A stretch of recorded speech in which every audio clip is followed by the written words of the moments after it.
So in this, I'm going to reference the domino effect that's hopefully is clear and organized of what I have been actually facing.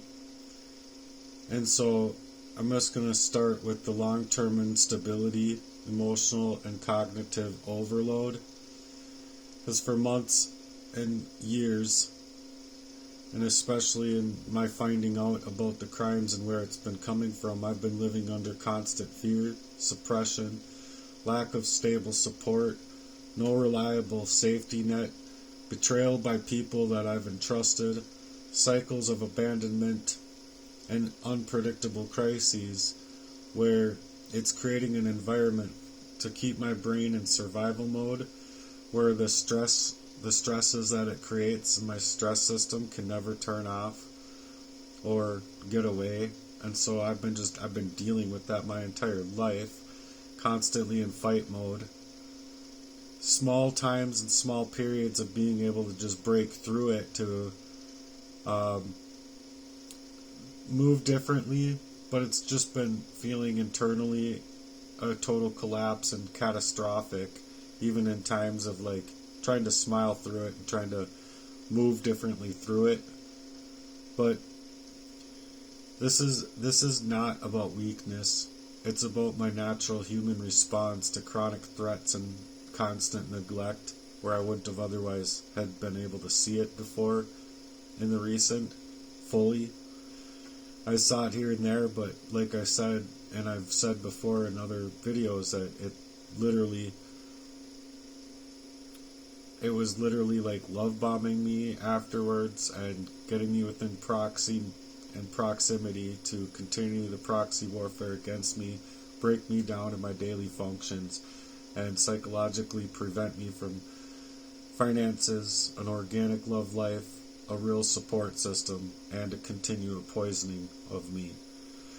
So I've been in repeated crises,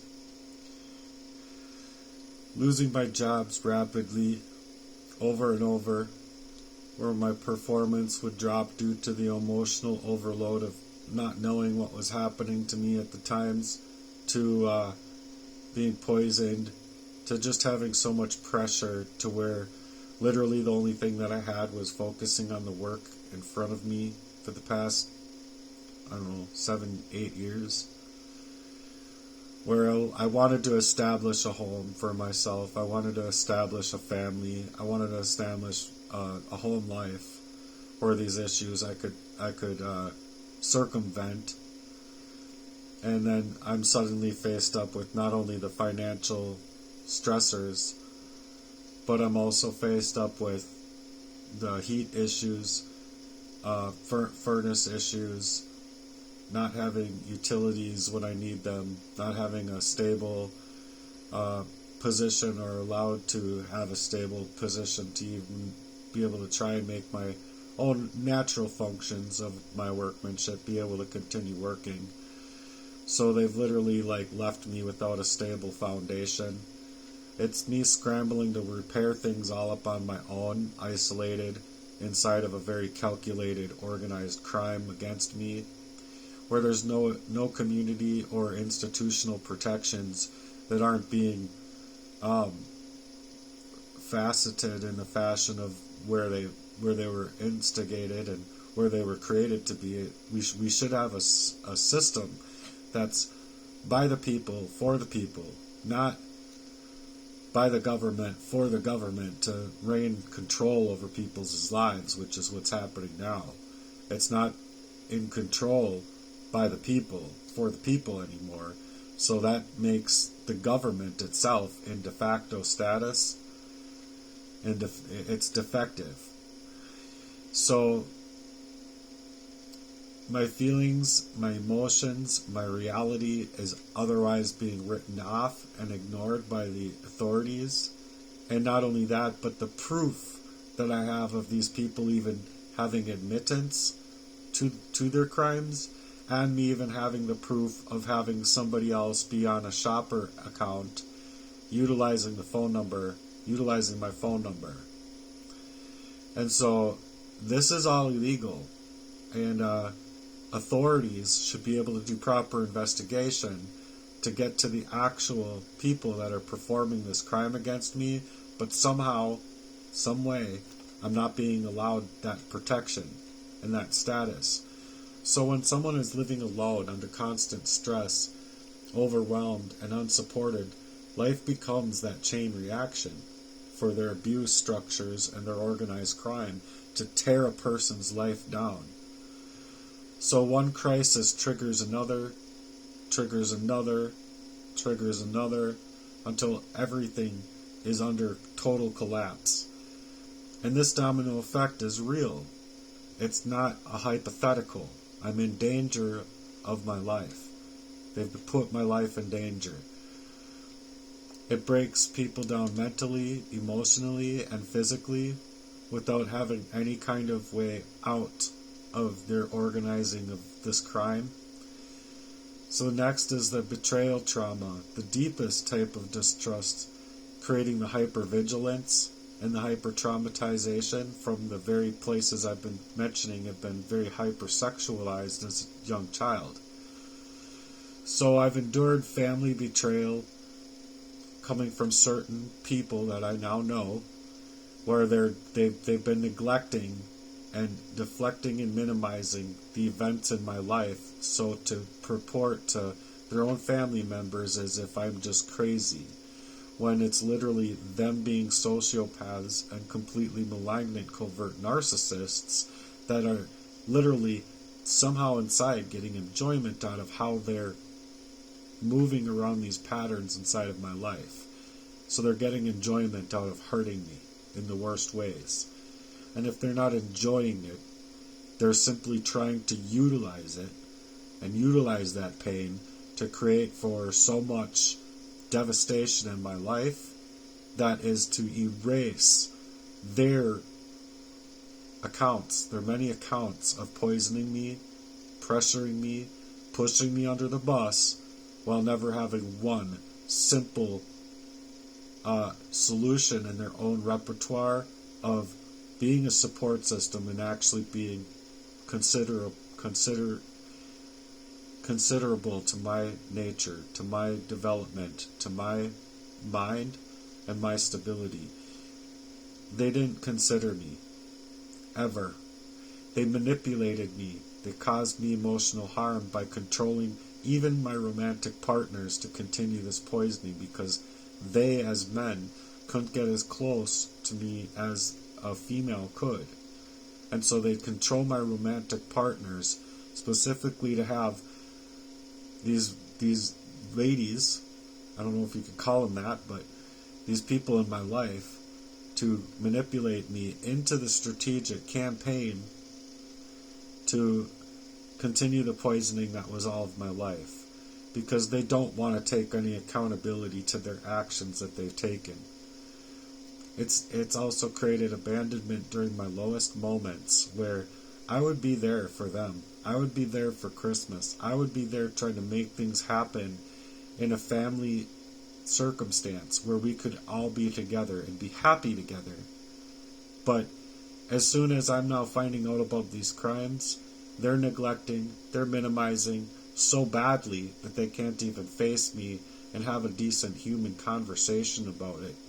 Instead, they twisted, turn, and contort the situation to then utilize the legal system as the brandished weapon, facing right at me. So they want to just kill me one way or another. So that it's been people pretending to care until I literally need them and need their support, and then they're nowhere to be found. It's people like Jesse suggesting, oh, if you run into any kind of financial trouble, I got some scratch, dude. You don't have to worry about that.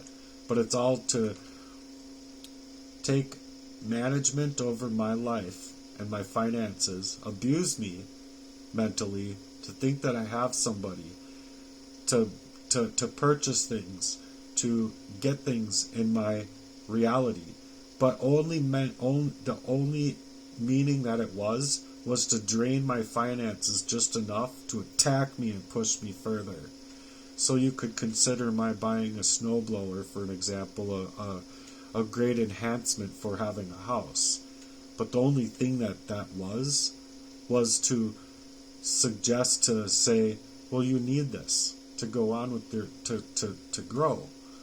When the fact of the matter is that they were working to steal the deed to my house, just like they had stolen my NTF money from all of my writing on Hive and in Hive-backed dollars, to then steal it away from me, like stealing candy from a baby after poisoning me up, is basically how easy it was to them. So they figured stealing my house, coming into my life after killing me, creating money to establish for insurance frauds to take out life insurance policies in my name because it's identity theft. They own more of my identity than I do. My credit karma, my accounts, they've hacked my old email, my old phone number, my old Facebook, my Instagram, so they can control all of these things behind the scenes while manipulating the events in my life that are to basically shake me to the core.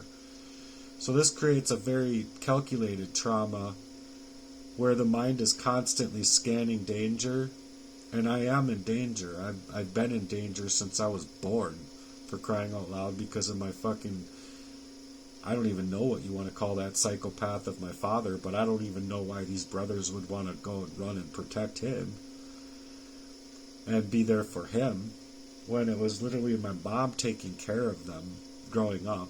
If it wasn't for my mom, they wouldn't even be here. Or who knows, maybe they would have had their father to go to. But the fact of the matter is if that's the case and that's where they wanted to go, they should have just been there from the beginning. Because if you're going to protect that rapist-ass piece of shit, go protect that rapist-ass piece of shit. And I feel fucking cold-hearted about the fact that my mom wasn't allowed to her first niece to get married, to be there when that marriage happened. But they're going to have pictures of my rapist-ass father standing next to her, propping up this whole fake fucking reality. You know what I'm saying? While not even allowing my mom to any kind of place inside of the picture, when it's my mom that brought these people up, not my father. It's my mom that worked hard for them to have clothes on their backs and feed them. And so yeah, I feel very, very hard pressed to say I'm not a little bit cold-hearted against these motherfuckers that could do this crime to me. You're supposed to be my brothers. You're supposed to be my family. You're supposed to be people that I can rely on, that I can trust implicitly, not putting me into positions of poisoning me, pressing me out of my life, getting enjoyment out of making sure that there's no love and support in my life. That's not family. That's not brothers. That's not how people should act anyway. So I know that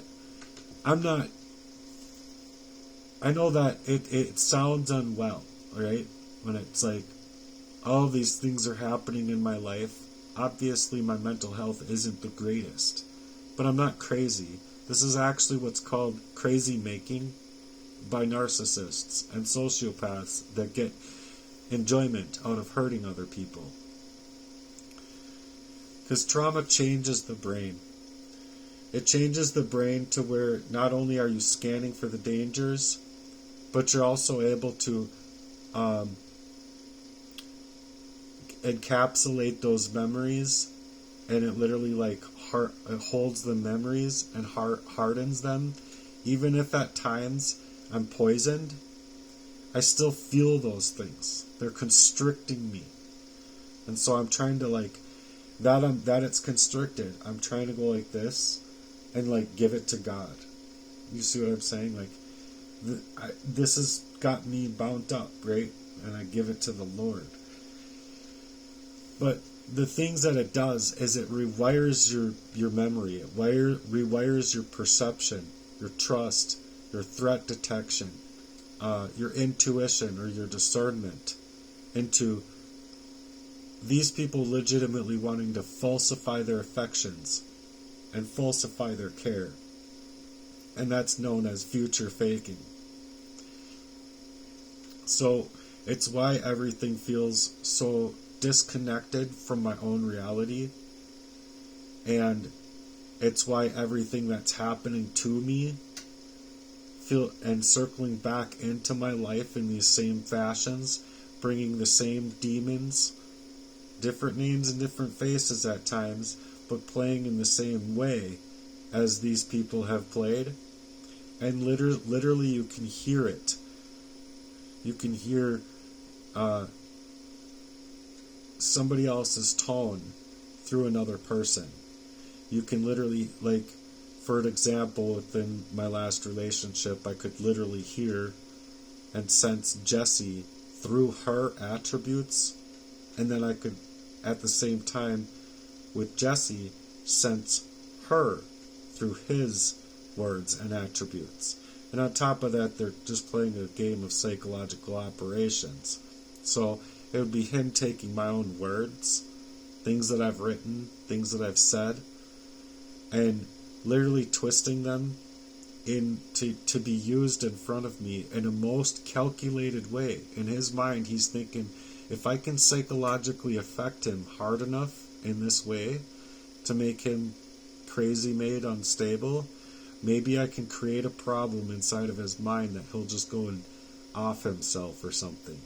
Because their goal is literally getting rid of you before you can figure out their crimes, because they don't want you to have any representation whatsoever.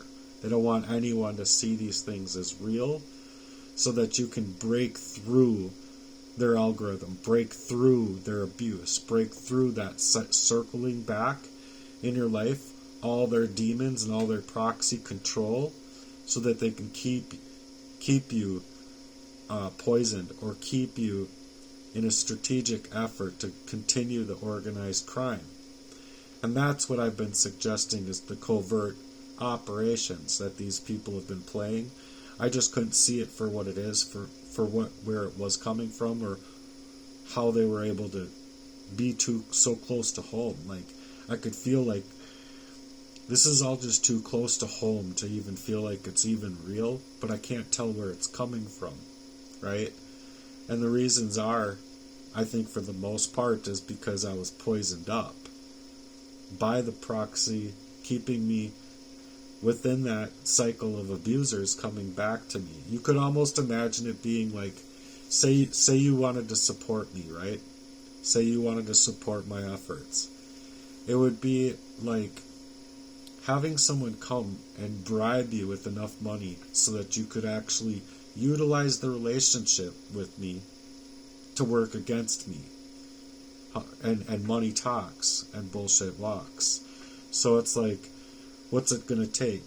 I'll give you 30 grand. Well, that's not enough for me. I don't want to do it for that. Okay, how about 55 grand in a car? What car? An Audi. Okay, sure. You know what I mean? But that's legitimately how it's played by Freemasonry and occultists, by a design over targets' lives.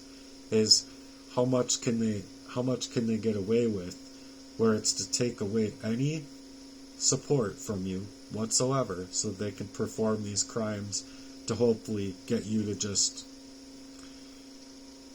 think and feel like you're in a problem that's gaslit. It's gaslighting, and it's literally to get you to doubt your own perception so bad that legitimately people dealing with this kind of stuff all over the place, and if they don't see it for what it is or where it's coming from, and they don't have the stamina to care anymore, then they take their lives, or they take the law into their own hands, or just many horrific things can take place from these people that are being targeted. Whereas the circus of clowns within the organized crime, they can circle back thousands of crimes against you. They can poison you, they can create this proxy warfare, they can sabotage your relationships, sabotage your finances, and then play upon the plausible deniability as even officers of the law to suggest to you that, oh, the only thing I know about this is what we're dealing with right here and now, when it's not. They've been following you, they've been tracking you, and they're literally coming to stage up that crime against you to create more avenues of threat in an already threatened position. So it's taking the coercive control and the coercive violence that's already there and upping the ante. So that's why it all feels calculated. That's why nothing feels safe. Because it's not my fault.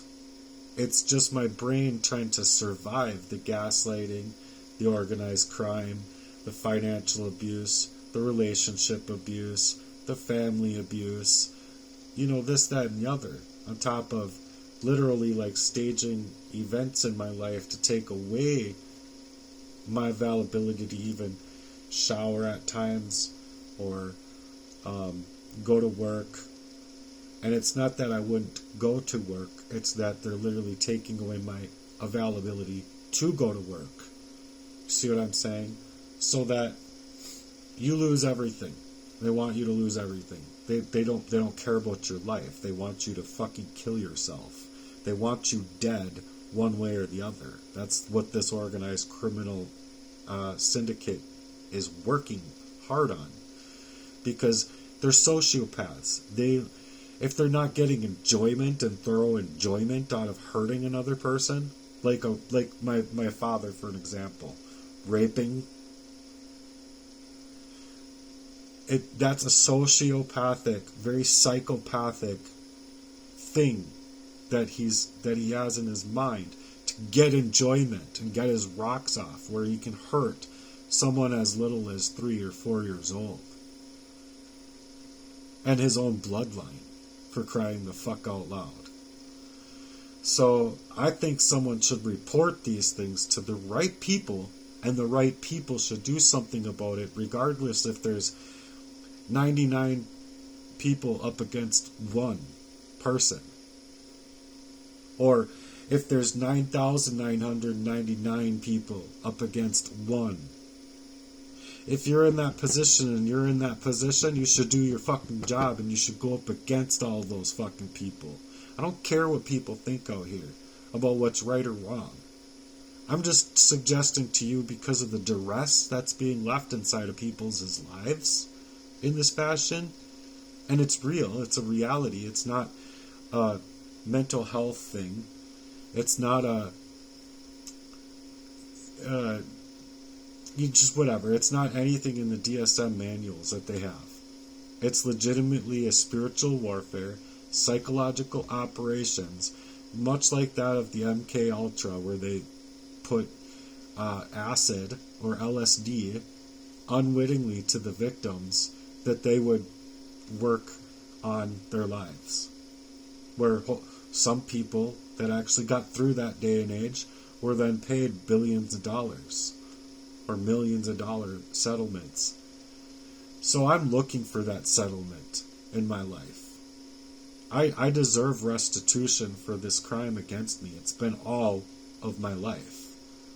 Every single last hair-splitting second of my life has been coerced and controlled through this violent oppression.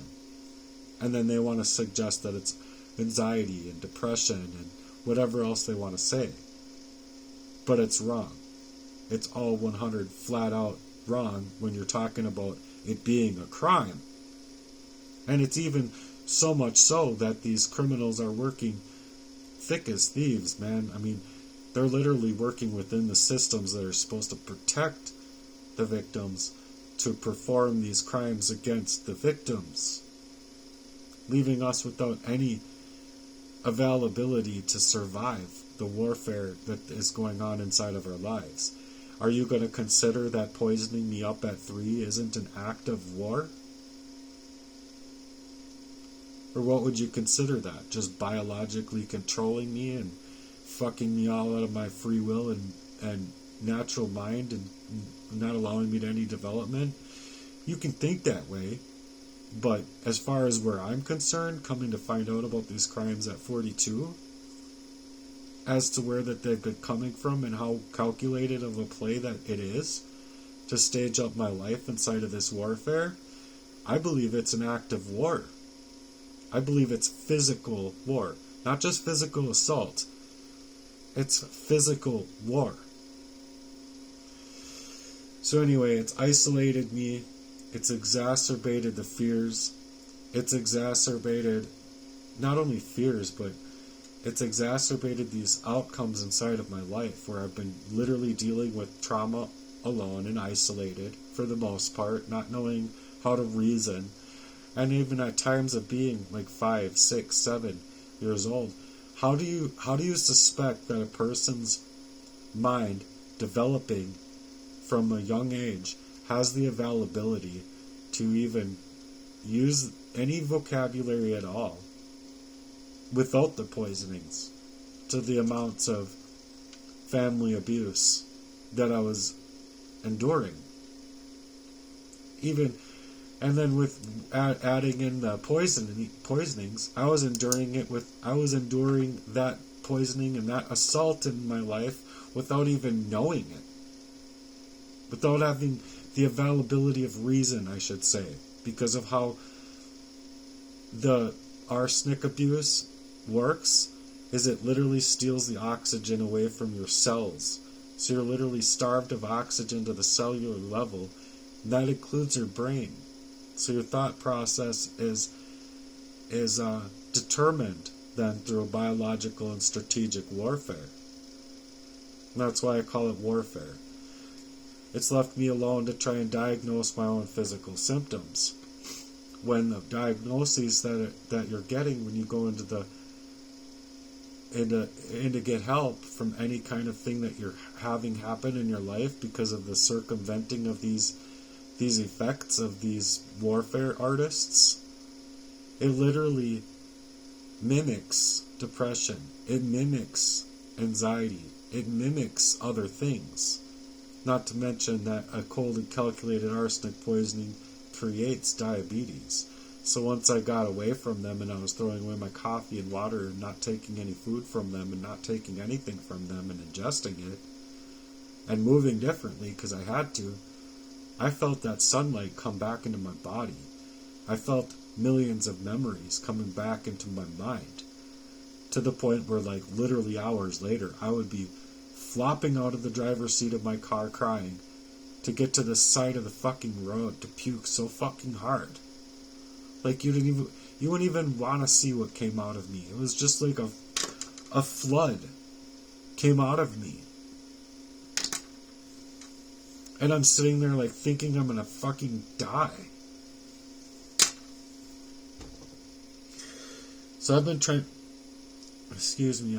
to protect myself without the natural support that I should have, but without any support, because it's not like people had seen these things. I had to figure them out for myself and see these things. And I mean, so now I have some support, but it's not enough. Not enough at all. My mom supports me the most, because obviously she knows that kind of angering situation of having people get away with multiple crimes against her whole entire life. Her family ignored her even. I mean, not all of them, but there'd be family members where they'd be like, it's just your life is too much for me. You know, instead of coming together to try and help her figure out a place to go or help her figure out how to move differently and interpret these things as far as like being a part of a collective, they just left her in the blight. They left her in all of that pain. They probably even blamed her for it, for crying out loud. Okay, I'm going to take one step back here, because the old person, if they're given the inclination from somebody else, like, you shouldn't be with this person, or I don't think this person's right for you, and say you go against that person, right? and you go be with somebody that could actually be that psychologically fucked in their mind as my father is, right? I don't blame that person for not seeing those things. I blame the person that's willing to perform that type of sociopathy to hurt somebody else's reality. Motherfucker got married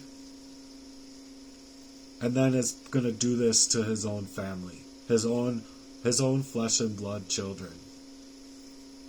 That man's fucking psychology is fucked from the ways I see it. And I'm hoping that you see that too. But taking that one step back, it's not to put the blame on the victim. You put the blame where the blame fucking belongs.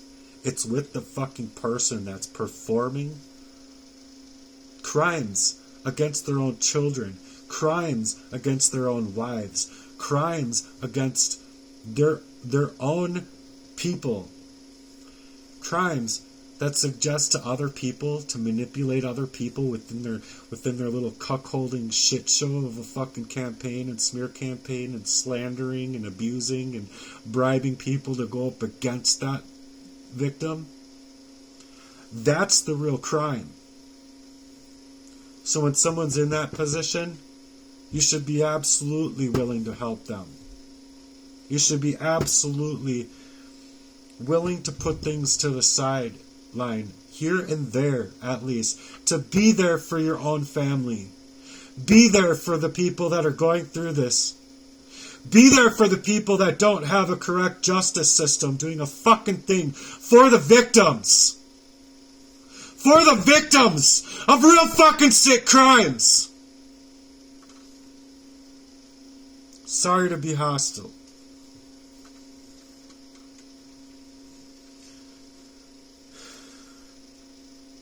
It's been an awful lot to tolerate in my life. So it's also having me trying to interpret the complex events with no outside support or perspective, where these police, the people that are supposed to be working for us, we the people, a system by the people for the people, and instead it's working its own cuckolding fucking shit show to work up ways to protect these predators, protect these fucking rapey ass fathers, protect these fucking clowns. And then people don't want to suggest to the fact that that's a war crime in and of itself. Not talking about all the rest of the things that I've been mentioning out here online, but just that alone. It's a fucking war crime. When someone's isolated, that danger feels bigger and broader. The connection feels tighter, the world feels more hostile, and every single setback feels intentional, and every silence feels like an attack. And so it is. This is not a delusion. It's literally your mind trying to create order out of all the chaos, and it's hard to articulate. How do you suspect that a person without their development abilities being poisoned at ages as young as 5 is supposed to articulate that type of chaos?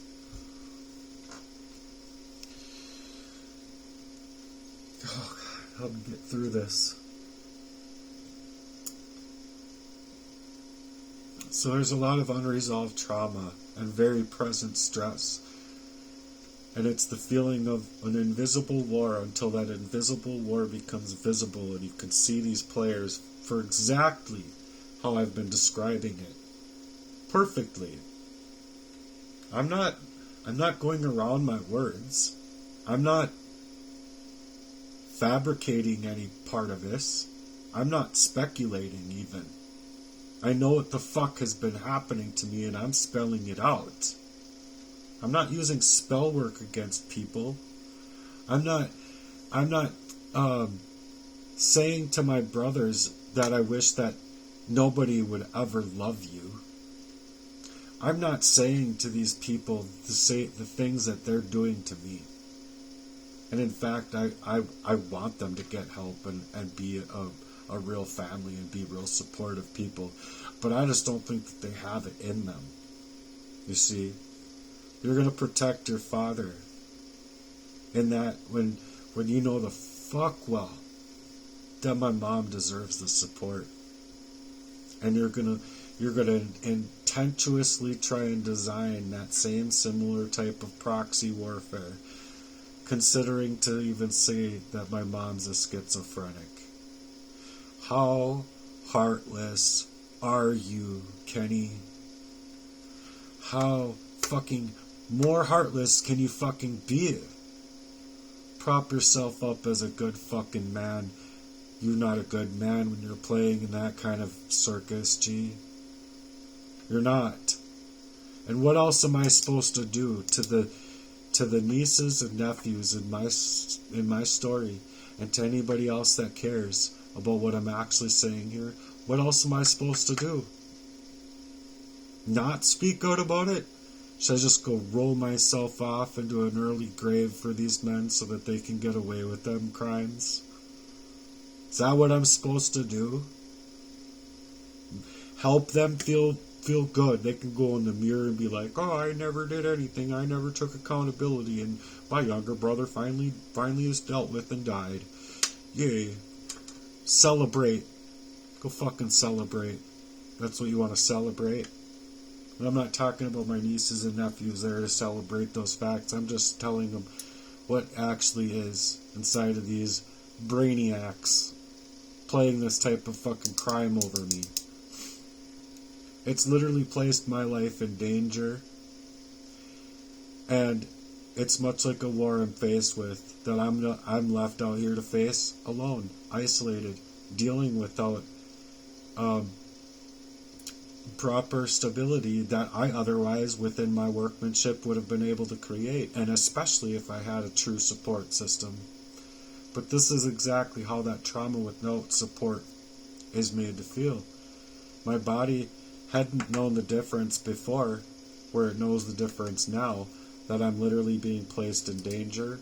I'm literally in that emotional danger, the psychological danger, the abandonment, and all of the neglect that these people wanted to play up, to plagiarize my life, plagiarize over my love life, fake make their own cares, to betray me in the worst ways, and then to isolate me when I've been there for them multiple times. Multiple times. For them to treat me this way is just treating my mind and treating my life and treating my livelihood and treating my love life and my workmanship and my availability to jobs and finances as if it's the battlefield itself. So I have had to become hyper alert, hypersensitive, just wired into this exhaustion because it's been hyper traumatized inside of my life.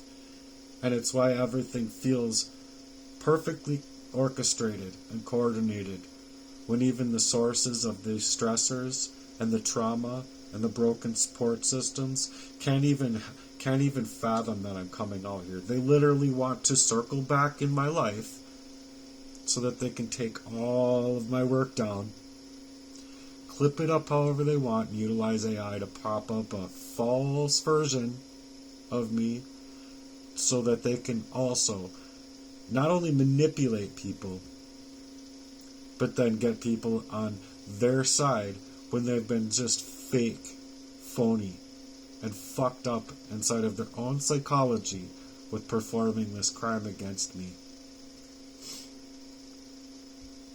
So what I've been going through isn't just one event, it's a chain of reaction, a domino effect. Every time I'm trying to get back up on my feet, I'm hit with another crisis, another betrayal, another total collapse and total takeover of my life that I haven't been able to handle. And I've had to handle it all alone, isolated, dealing with the stress of not only in the recent, but the stressors of my whole life and for years of this instability and isolation. The whole world starts to feel like it's against me in that way because no one's showing up to help. I have literally proof upon proof upon proof from these people performing these crimes against me and it's just leveling me out inside of a pressure that just literally has taken my breath away in and of itself. Not to mention the breath that was taken away from me and my clarity that was taken away from me by the calculated poisonings that these people would take up. It makes every single threat in my life feel sharper.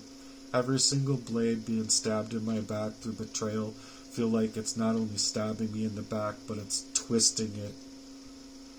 Where especially when I've been poisoned up right after being poisoned up, it felt like legitimately thousands of knives being placed inside of my body.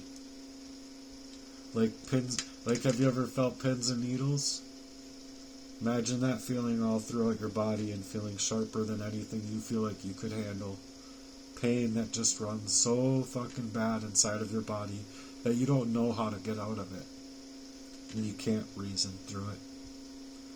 So every setback, yeah, it feels like a personal attack on me. And it's even been admitted by these people.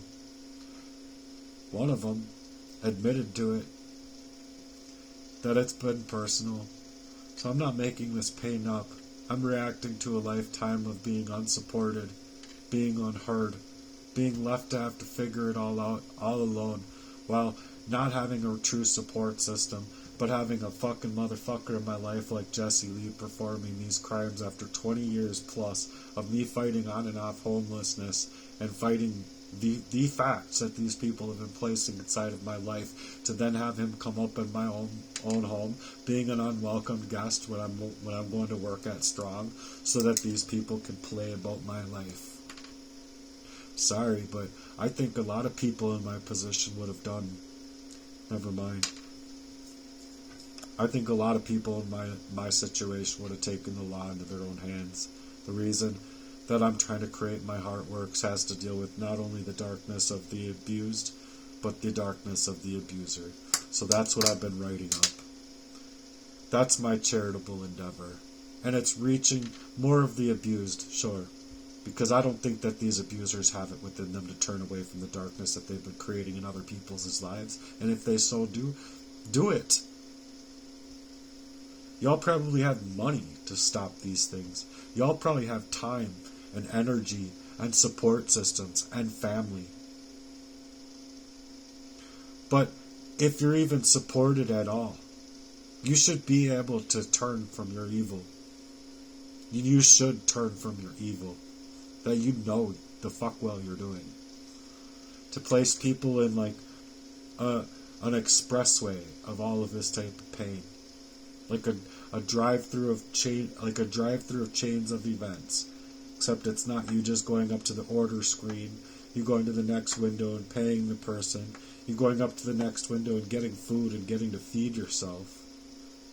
No, this is a full expressway of crime throughout an entire lifespan. Leaving a person that could feel this kind of harm mentally, emotionally, physically, and feeling it down to their physiological bodies. So I'm going to end this speech here. And I know it's a long one, but it's very on point about what I've been actually dealing with. And I want people to see this crime for what it is against me, because I shouldn't be left alone to face these things when there's the system and the police and the people in powerful places that should be doing the right thing in their jobs. And if they don't have it within them to do the right thing, and they're just going to continuously play upon this way as if to take this coercive violence over what's already been so coercively violent and oppressive in my life, then take your badge off and throw it in the dumpster fire that the rest of the society is, because you are a gutter trash piece of shit if you can't work about these type of crimes happening to real targets out here. I don't know how you can wake up, put on a uniform, and go to work and play a part, because if that's all you're doing, and no offense to you cops, literally, no, don't take offense to it. I'm just stating it as a fact. If you aren't doing your job and you don't have any availability of your own heart and soul to do the right thing, when the wrong is so prevalent, I don't care if you're up against 900 people. I don't care if you're up against 1 million people. you do the right thing. And you do the right thing now. Otherwise, everything that you are is a soulless, godless, spineless coward. You are a coward. You're going to allow people to be pushed off into death and into this kind of death camp of their own minds, their own abilities, their own agilities of sound mind and self-control, allowing people to be biologically hacked, technologically hacked, relationally hacked, however else you want to put it. But if you're supporting that crime and you're not doing anything for the real thick of that type of crime, then you should literally take your badge off, throw it in the dumpster, and that dumpster is on fire. And if you are a shit fucking person and you don't care about these crimes, go ahead and toss yourself in that bitch too. Because you're not a man and you don't have what it takes to be a man, and you should be in that dumpster fire. You should take yourself into that dumpster fire if you don't want to do any kind of corrective action against the actual crimes that are happening to targets out here. And that's my truth. Because, I mean, if you're working in this kind of way, in an occultist design and in the synagogues of Satan and all propping yourselves up as good, mighty fucking people when you're just nothing but gutter trash, throw yourself away then, dude. You don't want to turn around from those things and do the right thing? Go throw yourself away. So that's all you are. And if you're not going to, like literally, you want to go through life and just, I want to protect Satan, and do that with Satan, then I'm sorry. I'm sorry, but I'm not sorry, but you're just nothing but trash. You deserve to be actually thrown inside of a dumpster fire. So I'm out here trying to light that bitch up.